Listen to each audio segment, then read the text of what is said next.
The morning sun cast long shadows across Naval Base Coronado as Commander Sarah, Iron Widow, Mitchell walked through the gates for what would become the most challenging assignment of her 15-year military career. At 38, she had already broken more barriers than most officers see in a lifetime. Her reputation preceded her like thunder before lightning, and today she would meet the man who thought he could intimidate her with a simple question about her call sign.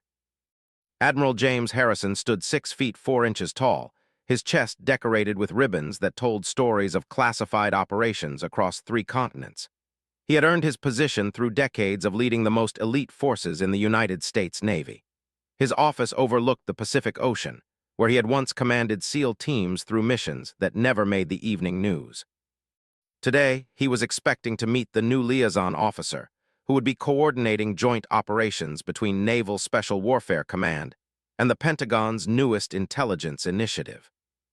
Sarah's footsteps echoed through the corridors of the administrative building. She wore her dress blues with the precision that had become her trademark. Every ribbon, every insignia, every detail of her uniform was positioned exactly according to regulations. Her dark hair was pulled back in a regulation bun, and her green eyes held the kind of steady gaze that came from making life-and-death decisions under pressure. She had been chosen for this assignment not because she was the safest choice, but because she was the most effective. The secretary outside Admiral Harrison's office looked up as Sarah approached. "Commander Mitchell, the Admiral is ready to see you." The young petty officer's voice carried a note of curiosity. Word had already spread through the base about the officer with the unusual call sign, though few knew the story behind it. Sarah knocked twice on the heavy oak door and waited for the familiar command to enter. Admiral Harrison was standing behind his desk, reviewing a thick folder that contained her complete service record. The file was impressive enough to make most officers feel inadequate, but Harrison had seen impressive records before. What he hadn't seen was the combination of tactical brilliance, unwavering determination, and the peculiar circumstances that had earned Sarah her call sign. "Commander Mitchell reporting as ordered, sir." Sarah's voice was clear and confident as she stood at attention. Her eyes focused on a point just above the Admiral's head, following military protocol while simultaneously conveying that she was not intimidated by his rank or reputation. Admiral Harrison closed the folder and walked around his desk, studying the officer before him. He had commanded SEAL teams through the most dangerous operations imaginable. He had seen courage under fire and leadership in impossible circumstances. But he had also seen officers crack under pressure, and he had learned to identify potential weaknesses before they became operational liabilities. "At ease, Commander." Harrison's voice carried the authority of someone accustomed to instant obedience.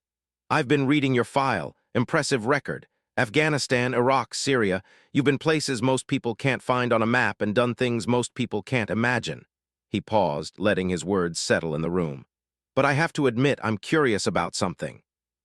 Sarah remained silent, waiting for the question she knew was coming. She had answered it dozens of times before, from curious subordinates and skeptical superiors alike. The call sign always drew attention, and she had learned that how people asked about it revealed more about them than her answer revealed about her. The Admiral moved to the window overlooking the training grounds where young SEAL candidates were pushing their bodies to the breaking point. "Your call sign," he said, still facing the window. "Iron Widow, that's not the kind of name you typically see in personnel files." He turned back to face her, and Sarah caught the hint of a smirk playing at the corners of his mouth. "I'm sure there's an interesting story there." The question hung in the air between them like a challenge. Admiral Harrison had asked it with the casual confidence of someone who expected to be entertained by whatever explanation followed. He had heard call signs that ranged from the heroic to the humorous, from the inspiring to the embarrassing.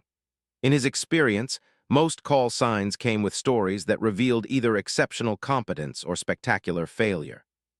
Sarah's expression didn't change, but something shifted in the atmosphere of the room. The Admiral's smirk suggested he thought he was dealing with a typical officer who had been given a dramatic nickname by friends or colleagues. He was about to learn that assumption was dangerously wrong. "Permission to speak freely, sir?" Sarah's request was proper and professional, but there was an edge to her voice that the Admiral didn't immediately recognize. He had spent enough time around special operations personnel to know when someone was preparing to deliver uncomfortable truths. "Granted," Harrison replied, settling back against his desk with the relaxed posture of someone expecting an amusing anecdote. The smirk was still there, though perhaps not quite as pronounced as it had been moments before. Sarah took a measured breath, organizing her thoughts in the way she had learned during countless briefings where precision mattered more than personality. The call sign comes from Operation Iron Resolve, sir. Eastern Afghanistan, 2019. I was a lieutenant commander at the time, serving as intelligence liaison for a joint operation between Army Special Forces and Navy SEALs. The Admiral's expression began to change as Sarah continued. The casual interest was being replaced by something closer to professional attention. Operation Iron Resolve had been classified at levels that restricted access to only those with the highest clearances. If this officer had been involved in that mission, she had been through experiences that most military personnel would never face. The operation was supposed to be a simple extraction, Sarah continued, her voice maintaining the same steady tone she had used in after-action reports. High-value target, minimal resistance expected. Intelligence suggested we were dealing with a small cell operating out of a compound in the Hindu Kush Mountains. Admiral Harrison's smirk had completely disappeared. He was beginning to remember fragments of reports he had read about Iron Resolve, classified documents that had crossed his desk during his previous assignment at Special Operations Command. The mission had not been simple, and the resistance had been anything but minimal. The intelligence was wrong, sir. We walked into an ambush that had been planned for weeks. The enemy knew we were coming, knew our approach routes, knew our capabilities. Sarah's eyes remained focused, but Admiral Harrison could see the weight of memory in her expression. What was supposed to be a 6-hour operation turned into a 3-day siege. The room had grown quiet except for the distant sounds of training exercises filtering through the windows. Admiral Harrison realized he was no longer dealing with a routine introduction to a new staff officer. He was listening to someone who had survived one of the most challenging operations in recent special operations history. Casualties? He asked, though he suspected he already knew the answer would be difficult to hear. Heavy, sir. We lost the team leader in the first hour. The communications specialist went down 20 minutes later. By the end of the first day, I was the ranking officer for a mixed unit of Army Rangers, Green Berets, and Navy SEALs. Sarah's voice remained steady, but Admiral Harrison could hear the weight of command responsibility in her words. The Admiral's understanding of the situation began to shift as he realized the implications of what Sarah was telling him. A Navy intelligence officer taking command of special operations personnel in combat was not standard procedure. It suggested circumstances that had pushed everyone involved far beyond their normal roles and responsibilities. "How many personnel under your command?" Harrison asked, his tone now completely professional. The casual nature of their initial exchange had been replaced by the kind of focused attention he reserved for serious operational discussions. 47 at the beginning, sir. 32 by the end. The numbers hit Admiral Harrison like physical blows. 15 casualties over 3 days indicated a level of sustained combat that most operations never experienced. It also suggested that whoever had been in command during those 3 days had faced impossible decisions about lives and mission objectives. Sarah continued her account, and Admiral Harrison found himself drawn into a story that challenged everything he thought he knew about command under pressure. The compound was more heavily fortified than our intelligence had indicated.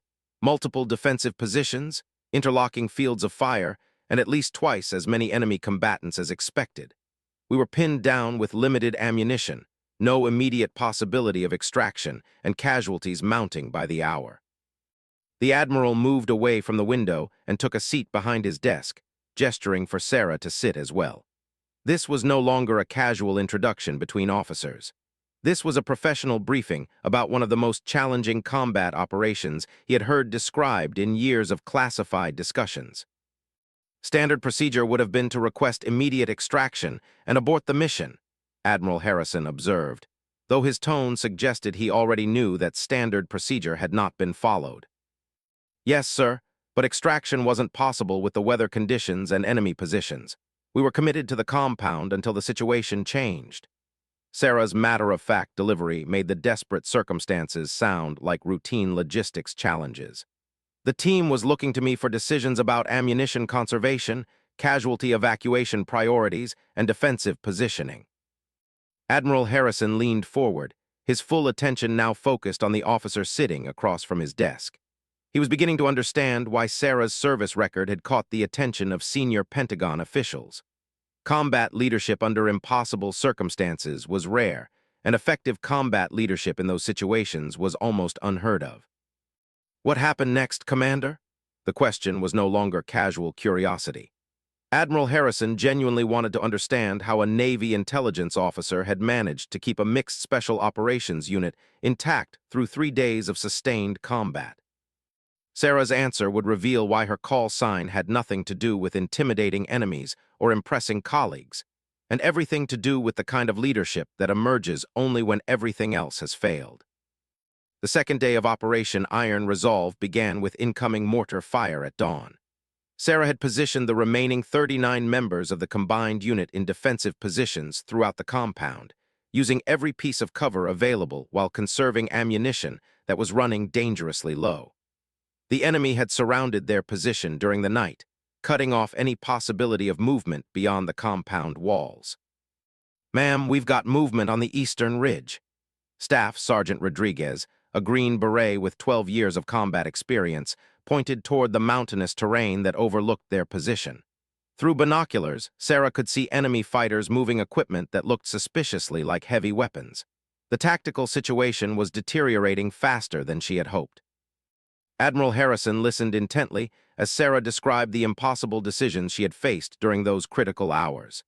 Each choice had carried life-and-death consequences for the soldiers under her command, and there had been no time for extended deliberation or consultation with higher headquarters. Communications equipment had been damaged in the initial ambush, leaving them effectively isolated from outside support.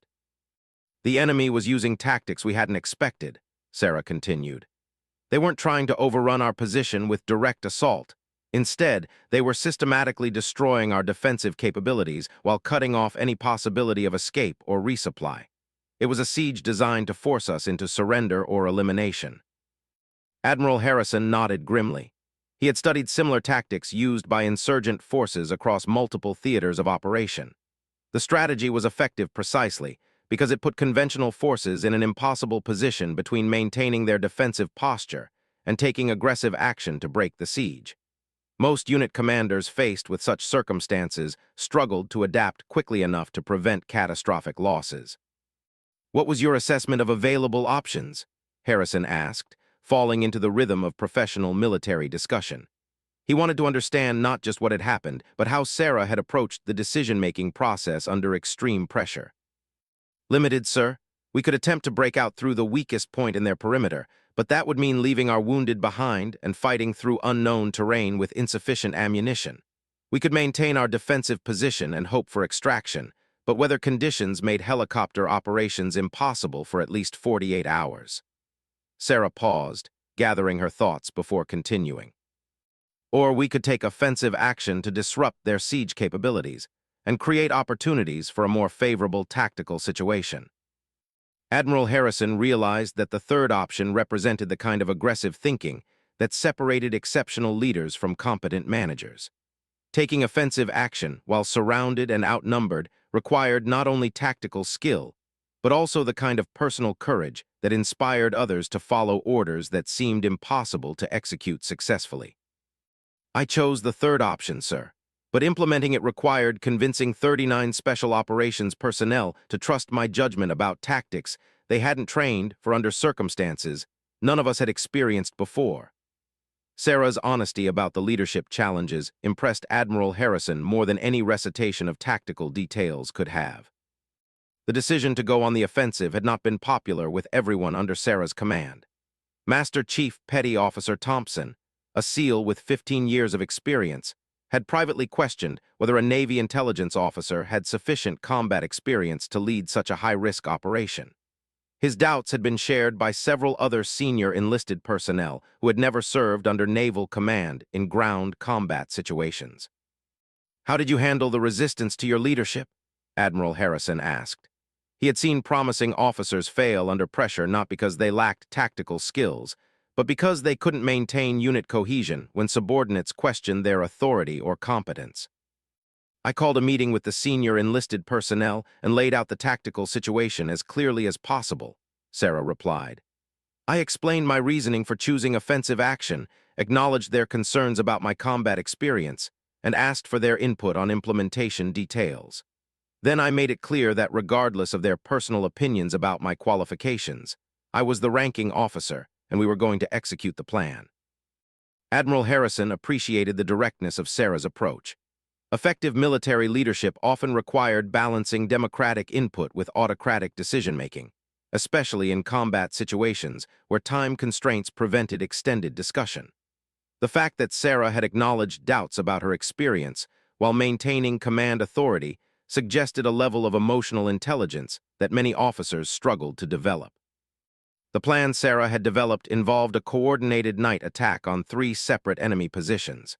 The objective was not to eliminate all enemy forces, which would have been impossible with their limited resources, but to disrupt the siege sufficiently to create opportunities for extraction or resupply. Success would depend on precise timing, careful coordination between Army and Navy personnel who had never trained together, and a level of individual performance that pushed everyone beyond their normal capabilities.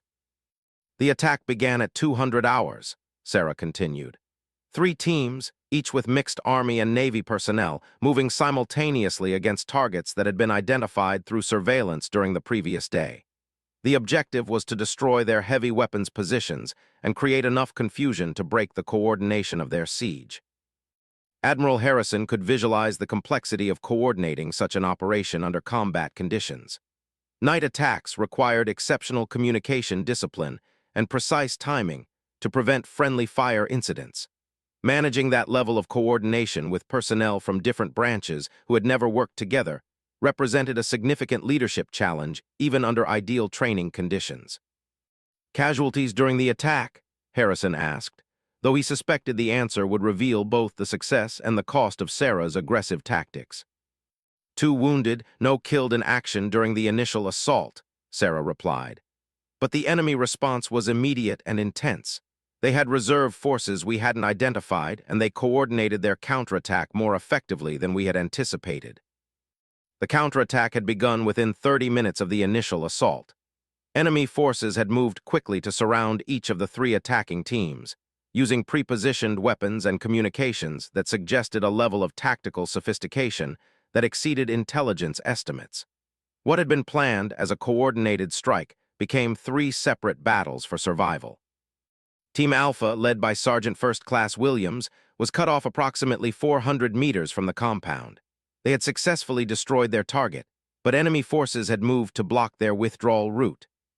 Sarah's description of the tactical situation revealed the kind of fluid battlefield conditions that tested every aspect of military training and leadership. Admiral Harrison understood that the success of Sarah's plan now depended on her ability to adapt quickly to changing circumstances while maintaining control over widely separated forces. The original tactical concept had been sound, but battlefield conditions rarely matched planning assumptions. Effective commanders had to be capable of making rapid adjustments while keeping their overall objectives in focus. I had to choose between sending reinforcements to extract Team Alpha, which would weaken our defensive position, or ordering them to establish an independent defensive position until the tactical situation changed. The choice Sarah described was exactly the kind of impossible decision that separated successful combat leaders from competent peacetime officers. "What did you choose?" Admiral Harrison asked, though he suspected the answer would reveal both the tactical wisdom and the personal cost of effective leadership under pressure. "I sent reinforcements," Sarah replied without hesitation. "Master Chief Thompson volunteered to lead a relief force to extract Team Alpha. I knew it would compromise our defensive position, but leaving them isolated would have meant accepting their elimination as an acceptable cost of the operation." The relief operation had required Sarah to commit her most experienced personnel to a mission that carried significant risks for the entire unit. If the relief force encountered heavy resistance, she could lose both the original team and the reinforcements. If enemy forces attacked the compound while her best people were away, the reduced defensive capabilities might not be sufficient to maintain their position. Master Chief Thompson's relief force reached Team Alpha after 40 minutes of movement under enemy fire, Sarah continued. They successfully extracted the team, but both groups took casualties during the withdrawal.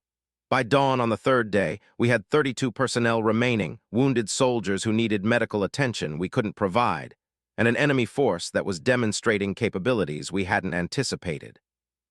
Admiral Harrison was beginning to understand why Sarah's call sign had nothing to do with intimidating enemies or impressive physical capabilities. The leadership she had demonstrated during those 3 days represented something far more significant than personal toughness or aggressive tactics. She had held together a mixed unit of special operations personnel under circumstances that would have broken most commanders. "How did it end, Commander?" Harrison asked, though he realized that the most important part of the story might not be the tactical resolution, but the personal cost of the decisions Sarah had been forced to make. Sarah's answer would reveal why seasoned special operations personnel had chosen to call her Iron Widow, and why that call sign represented both the highest form of professional respect and a recognition of the price that effective leadership sometimes demanded. The third day of Operation Iron Resolve began with intelligence that changed everything Sarah thought she knew about their tactical situation. Staff Sergeant Rodriguez had captured an enemy communications device during the night attack, and the intercepted messages revealed that they were not facing a simple insurgent cell. The enemy force was a coordinated unit with sophisticated equipment, detailed intelligence about American operations, and a specific mission to eliminate the Special Operations Team. "They knew we were coming, ma'am," Rodriguez reported as he handed Sarah the translated communications intercepts. "Not just that we were in the area, but our exact approach route, our personnel numbers, and our planned extraction timeline. Someone gave them detailed information about our operation." Admiral Harrison's expression darkened as he listened to this part of Sarah's account. Intelligence leaks were among the most serious security concerns in special operations, and the implications of deliberate betrayal added personal danger that went far beyond tactical challenges. Enemy forces with advanced knowledge of operational details represented a threat that no amount of training or preparation could fully address. "What was your assessment of the intelligence leak?" Harrison asked. The question was more than professional curiosity. Compromised operations required different approaches to risk management and personnel security. "Unknown at the time, sir. We had no way to determine whether the leak came from our planning staff, supporting personnel, or local intelligence assets. What mattered immediately was that the enemy had capabilities and intentions we hadn't anticipated." Sarah's practical focus on immediate threats, rather than investigative questions, demonstrated the kind of operational thinking that kept units alive when circumstances exceeded planning assumptions. The intercepted communications had also revealed that additional enemy forces were moving toward their position. The siege was not a containment operation designed to capture or eliminate the current force. It was preparation for a coordinated attack intended to destroy any American presence in the region. Sarah realized that her 32 remaining personnel were facing an enemy force that might number in the hundreds within the next 24 hours. "I called together the senior leadership at 800 hours, Sarah continued. Master Chief Thompson, Sergeant First Class Williams, Staff Sergeant Rodriguez, and Corporal Martinez. I laid out the intelligence we had gathered and asked for their assessment of our tactical options." Admiral Harrison appreciated that Sarah had continued to include experienced personnel in her decision-making process, even when time pressures and security concerns might have justified more autocratic leadership. Maintaining group cohesion under extreme pressure required balancing decisive command with respect for the expertise of subordinates. The meeting had taken place in the compound's communications room, surrounded by damaged equipment that reminded everyone of their isolation from outside support. The 5 leaders had spread maps across a wooden table and used red markers to indicate known and suspected enemy positions. The tactical picture looked increasingly hopeless with each addition to their situational awareness. Master Chief Thompson recommended immediate breakout to the east, where the terrain might provide better concealment and defensive positions, Sarah recounted. Sergeant Williams suggested we establish a more defensible position within the compound and prepare for sustained defense against superior numbers. Staff Sergeant Rodriguez proposed a preemptive attack against enemy staging areas before they could coordinate their assault. Admiral Harrison recognized the classic military dilemma of choosing between movement, defense, and attack when all options carried significant risks. The choice would ultimately depend on leadership judgment about which approach offered the best chance of survival for the maximum number of personnel. I chose a combination approach, Sarah said. We would establish improved defensive positions within the compound, but we would also send small teams to conduct harassment attacks against enemy staging areas. The objective was to delay their coordinated assault while maintaining our defensive capabilities. The plan required dividing her already limited personnel between defensive and offensive operations. Sarah knew that splitting her force violated basic tactical principles, but conventional tactics were designed for conventional situations. Their circumstances required creative solutions that balanced multiple risks against uncertain outcomes. I sent Corporal Martinez with 6 volunteers to conduct harassment attacks against the eastern staging area. Master Chief Thompson remained with the main defensive force, while Sergeant Williams took responsibility for coordinating casualty evacuation and ammunition distribution. Sarah's description revealed how she had assigned responsibilities based on individual strengths while maintaining unity of command. Admiral Harrison understood that the success of such a complex operation would depend not only on tactical execution, but also on the personal relationships Sarah had built with her subordinates. Special operations personnel were accustomed to working with familiar teams under established leadership hierarchies. Achieving effective coordination with mixed units under unfamiliar command required exceptional interpersonal skills. Corporal Martinez's harassment attacks had begun at 1,000 hours with strikes against enemy supply lines and communication positions. The objective was not to inflict maximum casualties, which would have been impossible with their limited personnel, but to create uncertainty and delay that might disrupt enemy timing. Each attack required careful planning to ensure the team could withdraw safely while achieving meaningful tactical results. The harassment operations were more successful than anticipated, Sarah continued. Corporal Martinez's team destroyed 2 ammunition storage areas and damaged several vehicles before withdrawing to secondary positions. The enemy response suggested we had disrupted their timeline and forced them to revise their attack plans. Admiral Harrison could see the strategic thinking behind Sarah's tactics. By forcing the enemy to respond to multiple threats simultaneously, she had created uncertainty about American capabilities and intentions. The psychological impact of unexpected offensive action often exceeded the tactical damage inflicted, especially against forces that expected to maintain initiative throughout the engagement. Meanwhile, the main defensive force had used the delay to improve their positions within the compound. Master Chief Thompson had supervised the construction of additional fighting positions and the redistribution of remaining ammunition to maximize defensive effectiveness. Every available piece of equipment had been converted into tools for survival against superior numbers. At 1400 hours, we received our first communication from outside since the operation began, Sarah said. A reconnaissance aircraft had managed to establish contact through emergency frequencies. Weather conditions were improving, and extraction might be possible within 12 hours if we could maintain our position. Admiral Harrison realized that the promise of extraction had fundamentally changed the tactical equation. Instead of planning for indefinite survival, Sarah's unit now had a specific timeline and objective.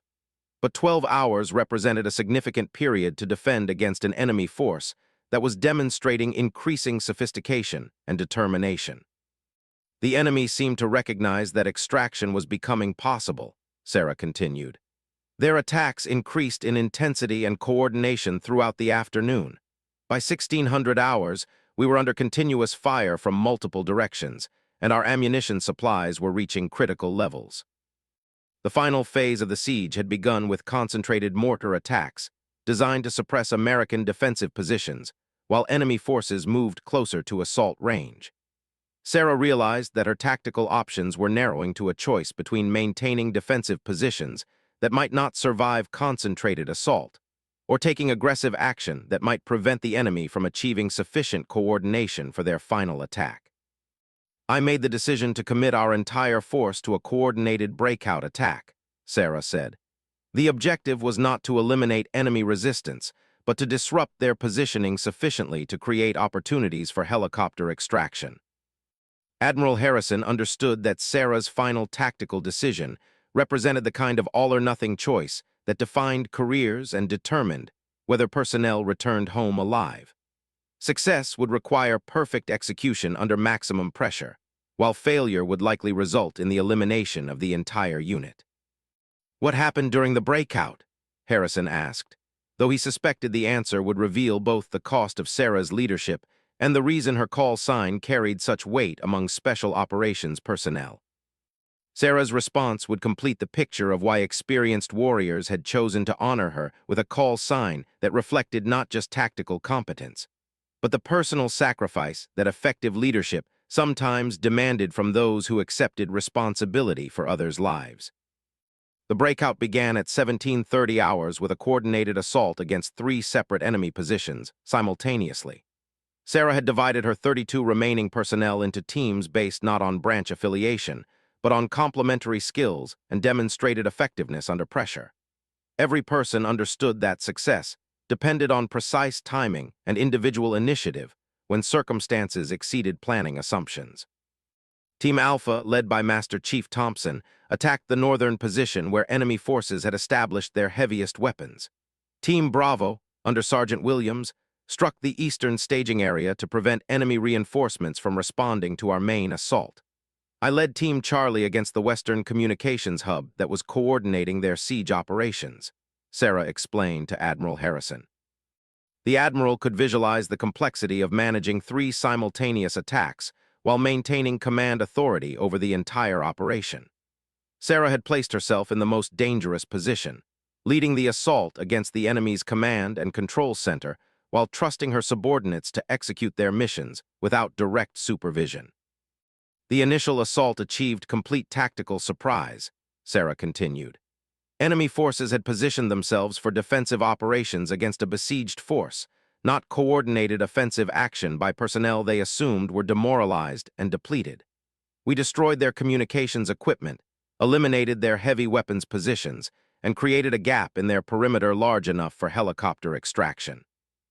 Admiral Harrison understood that the success of the assault had required not only tactical skill, but also exceptional personal courage from personnel who were exhausted, wounded, and facing an enemy force that significantly outnumbered them.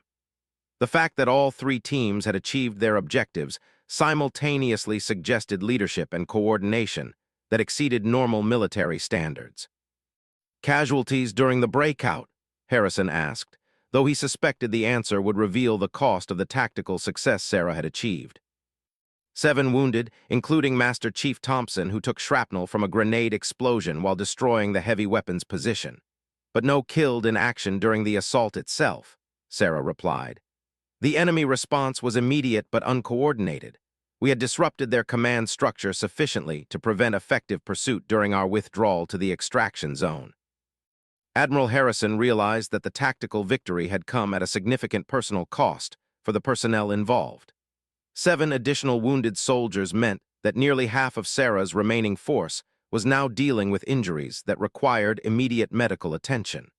Managing casualty evacuation while maintaining operational security would have tested every aspect of her leadership capabilities.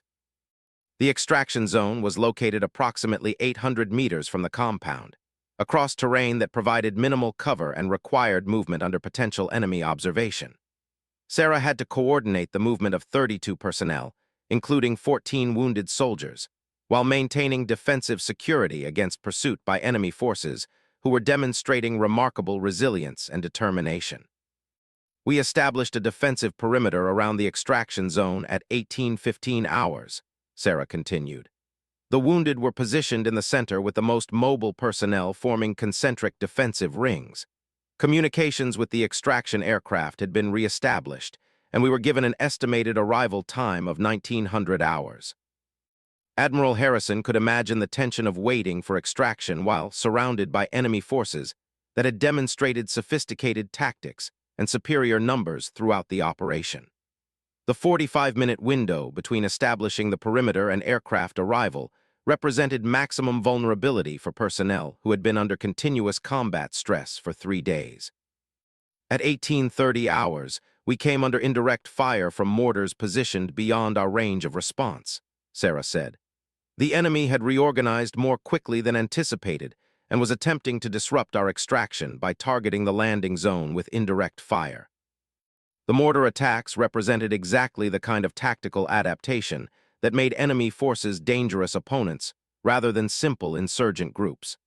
By targeting the extraction zone rather than attempting direct assault, enemy commanders were demonstrating strategic thinking that could prevent successful evacuation regardless of American tactical advantages. I made the decision to send Corporal Martinez with 8 volunteers to locate and destroy the mortar positions, Sarah explained. It meant dividing our force again, but allowing continued indirect fire would make helicopter extraction impossible. Admiral Harrison appreciated the impossible choice Sarah had faced between maintaining concentrated defensive strength and taking offensive action to eliminate specific threats. The decision required accurate assessment of relative risks and personal confidence in the abilities of subordinates she had known for only 3 days.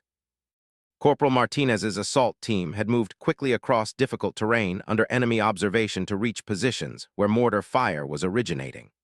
The mission required exceptional individual courage and tactical skill, especially with the knowledge that failure would likely result in the elimination of the entire unit. Success would depend on locating well-concealed positions and destroying equipment operated by personnel who understood the strategic importance of their mission. Martinez's team successfully destroyed 2 mortar positions and forced the third to relocate beyond effective range, Sarah continued. But they took casualties during the assault, including Martinez himself, who was wounded by small arms fire during the withdrawal. Admiral Harrison understood that the success of the mission had again come at personal cost for personnel who were already operating beyond normal endurance limits. The fact that they had continued to achieve tactical objectives despite mounting casualties and exhaustion spoke to both individual determination and the quality of leadership that inspired maximum effort under impossible circumstances. The extraction aircraft arrived at 19:05 hours under covering fire from attack helicopters that had been diverted from other operations, Sarah said. We loaded the wounded first, followed by essential equipment and personnel in order of tactical priority. The extraction itself had required careful coordination between ground personnel and aircraft crews who were operating in contested airspace under enemy fire. Loading 32 personnel, including multiple wounded soldiers, onto helicopters while maintaining defensive security represented the kind of complex operation that required training, discipline, and leadership that kept everyone focused on collective survival rather than individual concerns. All personnel were successfully extracted by 19:20 hours, Sarah concluded. Total operation time was 73 hours. Final casualty count was 15 wounded, no killed in action. Admiral Harrison was impressed by the statistical summary, but he realized that the numbers only told part of the story. 0 killed in action during a 3-day siege against superior forces represented exceptional leadership and tactical competence. 15 wounded out of 47 personnel was a significant casualty rate, but far better than the complete elimination that had seemed likely during the worst moments of the siege. Outstanding results, Commander, Admiral Harrison said, but I'm still not clear about the origin of your call sign. Iron Widow suggests something more specific than exceptional combat leadership. Sarah's expression changed subtly, and Admiral Harrison realized that the most important part of the story had not yet been told. The tactical account had been impressive, but the personal cost of the decisions she had made during those 3 days would explain why experienced special operations personnel had chosen such a specific and unusual call sign. The call sign comes from the aftermath, sir, Sarah replied.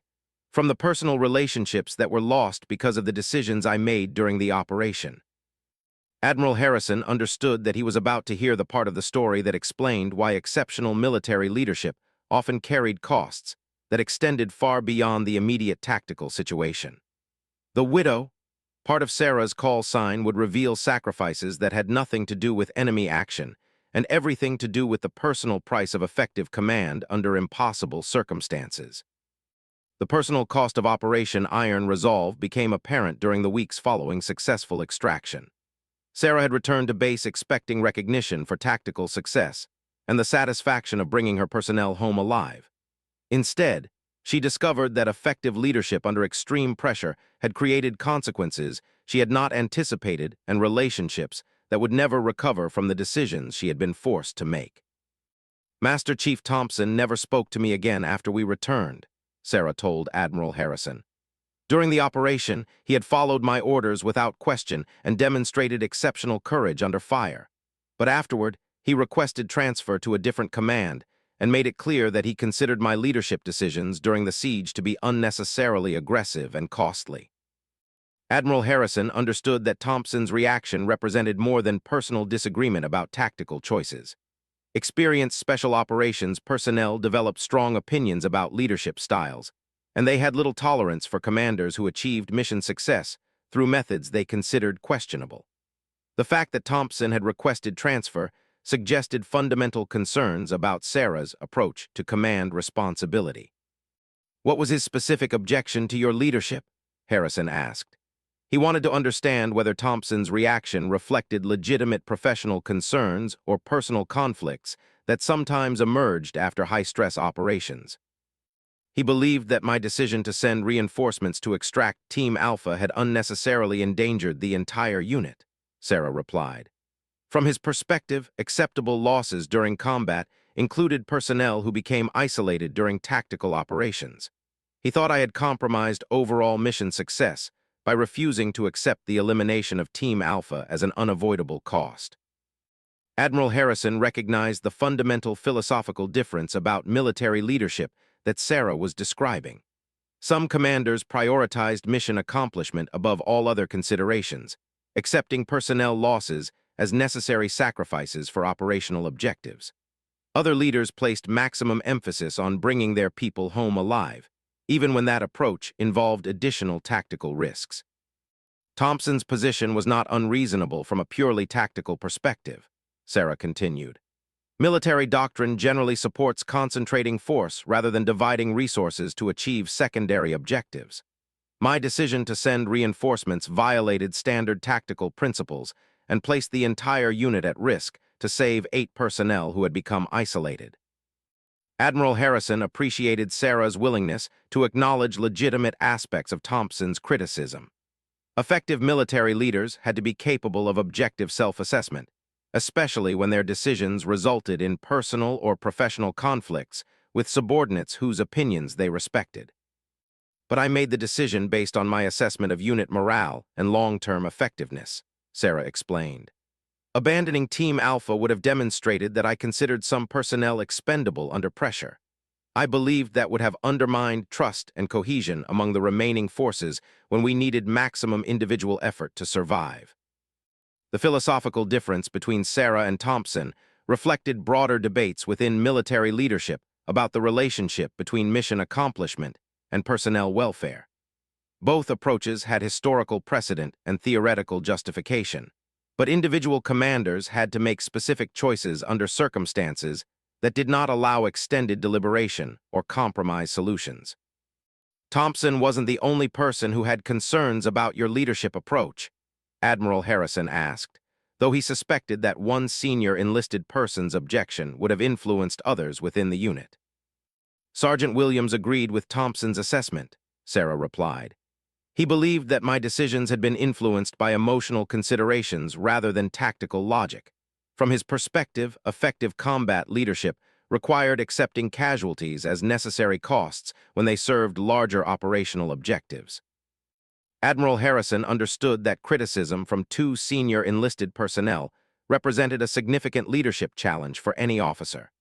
Special operations units depended on close working relationships between officers and senior enlisted personnel, and fundamental disagreements about leadership philosophy could undermine effectiveness in future operations. The controversy extended beyond the personnel directly involved in the operation, Sarah continued. When after-action reports were filed and reviewed by senior commanders, questions were raised about whether a Navy intelligence officer had sufficient combat experience to make appropriate tactical decisions under pressure. Admiral Harrison realized that Sarah's success during Iron Resolve had paradoxically created professional challenges that might not have existed if the operation had failed completely. Successful operations that involved questionable tactical decisions often generated more controversy than failed operations that followed standard doctrine. How did the formal review process assess your leadership during the operation? Harrison asked. He wanted to understand whether official evaluations had supported Sarah's approach or validated the criticisms from Thompson and Williams. Mixed results, sir. The operational success was recognized with commendations for the entire unit and a Bronze Star with Combat V for my leadership during the siege. But the after-action analysis included recommendations for additional combat leadership training and questions about appropriate command assignments for intelligence officers, Sarah replied. Admiral Harrison understood that the formal recognition represented institutional acknowledgement of tactical success, while the training recommendations suggested ongoing concerns about Sarah's preparedness for similar responsibilities. Military bureaucracy often attempted to balance competing considerations by providing positive recognition while implementing corrective measures. The personal cost extended beyond professional relationships, Sarah continued, and Admiral Harrison heard a change in her tone that suggested the most difficult part of her story was still to come. Lieutenant Michael Chen had been my fiancé for 18 months before the operation. He was also the communications specialist who was killed during the first day of the siege. Admiral Harrison felt the impact of this revelation like a physical blow. Sarah had been describing tactical decisions and leadership challenges while dealing with the death of someone she loved, someone whose safety had been her direct responsibility as the commanding officer. The emotional complexity of making life-and-death decisions while grieving personal loss exceeded anything most military leaders ever experienced. Chen had volunteered for the operation specifically to work with me, Sarah continued. He knew that joint operations between intelligence and special operations personnel were rare opportunities for professional advancement. His death occurred during a communications mission that I had approved as necessary for coordinating our defensive positions. Admiral Harrison realized that Sarah's tactical decisions during the siege had been made while dealing with the immediate emotional impact of losing her fiancé in an operation she was commanding. The psychological pressure of maintaining leadership effectiveness while processing personal grief explained aspects of her decision-making that pure tactical analysis could never reveal. After we returned, Chen's family made it clear that they held me personally responsible for his death, Sarah said. His parents believed that I had used my position to involve him in a dangerous operation that exceeded his training and experience. They considered his death to be the direct result of my professional ambition and poor judgment. Admiral Harrison understood that the family's reaction represented the kind of personal consequence that military leaders rarely discussed, but often experienced after operations involving casualties. The intersection of professional responsibility and personal relationships created emotional complications that no amount of training could fully prepare someone to handle. That's when the call sign originated, Sarah explained. Thompson and Williams began referring to me as Iron Widow because they believed my leadership decisions had been influenced by emotional factors rather than tactical logic, and because my fiancé's death during an operation I commanded suggested that personal relationships and military leadership were incompatible. Admiral Harrison realized that the call sign represented both criticism and recognition. The iron acknowledged Sarah's tactical competence and personal toughness under extreme pressure. The widow reflected the personal cost of leadership decisions and the isolation that sometimes resulted from command responsibility. But the call sign also became a form of recognition, Sarah continued. Other personnel who had served under my command during the operation began using it as a way of acknowledging that effective leadership sometimes required personal sacrifices that exceeded normal expectations. It represented their understanding that I had chosen mission success and personnel welfare over personal considerations. Admiral Harrison's smirk had disappeared completely as he realized that Sarah's call sign represented something far more complex than impressive tactical performance or intimidating personal characteristics. It reflected the reality that exceptional military leadership often carried costs that extended far beyond immediate operational requirements. The call sign stuck throughout my subsequent assignments, Sarah concluded. Some people use it as recognition of tactical competence demonstrated under extreme pressure. Others use it as a reminder that command decisions have personal consequences that continue long after operations are completed. Admiral Harrison looked at the officer sitting across from his desk, and realized that his initial assumptions about her call sign had been completely wrong. Sarah Mitchell had not earned the name Iron Widow through aggressive tactics or intimidating behavior. She had earned it by demonstrating the kind of leadership that prioritized mission success and personnel welfare over personal relationships and emotional considerations, even when that approach carried devastating personal costs. "Thank you for sharing that account, Commander," Admiral Harrison said. "I understand now why your call sign carries such weight among special operations personnel. It represents the kind of leadership that our most challenging missions require." Sarah nodded acknowledgement but said nothing. Admiral Harrison realized that she had learned to carry the recognition and the cost of her call sign with equal dignity, understanding that both reflected essential aspects of military leadership that could not be separated from each other. The Admiral's smirk was gone, replaced by the professional respect that one combat leader shows another who has demonstrated courage beyond normal expectations and paid prices that exceeded reasonable requirements.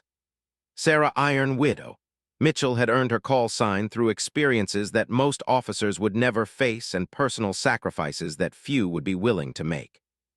"Welcome to Naval Special Warfare Command, Commander Mitchell," Admiral Harrison said. "I believe you'll find that our mission requirements match your demonstrated capabilities."